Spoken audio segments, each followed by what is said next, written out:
All right, hey guys. Sorry about that, I just got to finish 5 more minutes. I ran out of space on the camera, so I had to clean some up, but I didn't want to redo that first part. So, give me 5 minutes and I'll just finish up page 9, all right? Unit 2, Lecture 3, Part 2. All right, we're looking at demographic variables, right? So if you look at these women, like gender, right? Women tend to vote more Democratic than men. Men tend to vote more Republican than women, all right?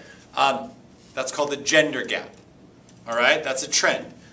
Race. Whites generally tend to vote Republican, whereas African Americans and Hispanics tend to vote, or non-whites tend to vote more Democratic. Now, one of the trends you're going to also see, like I told you, education transcends everything for voter turnout.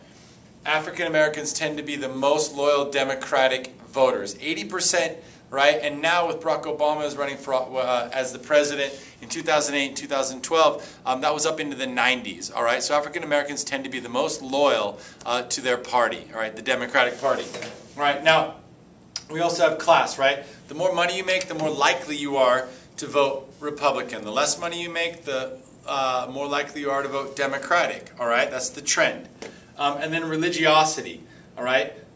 The Jewish vote generally tends to go Democratic. All right, the Catholic vote, traditionally Democratic, but it can be kind of mixed at times depending on the issue, okay? And then evangelical or Protestant Christians tend to be more loyal to the Republican Party, all right? Those are all just trends or patterns, all right?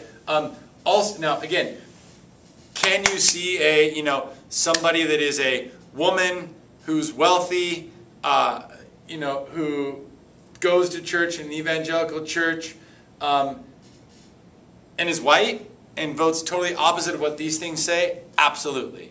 All right? You never know. You could be an African American voter, generally Democratic, right? But if you're from the South and maybe you're a little bit more religious and therefore you vote, against same-sex marriage, you vote against abortion, right? You vote for religious issues.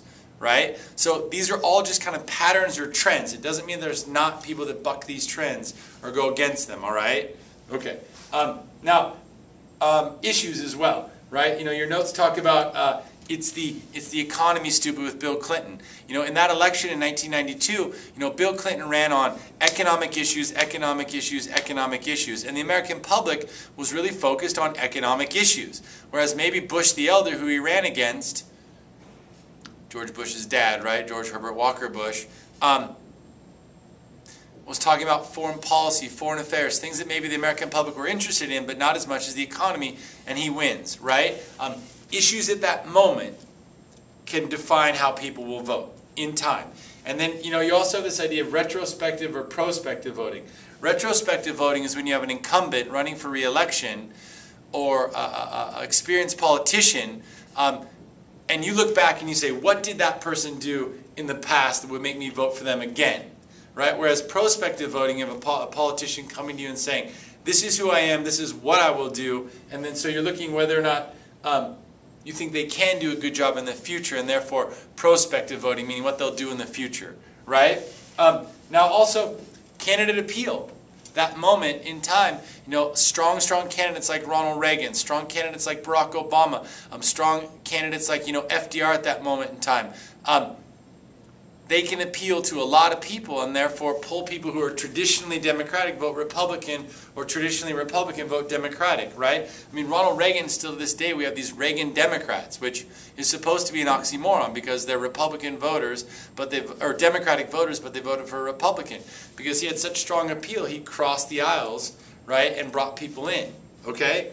All right, so that's it, all right? Sorry for the 2 tapes. Have a great day, and I'll see you in class.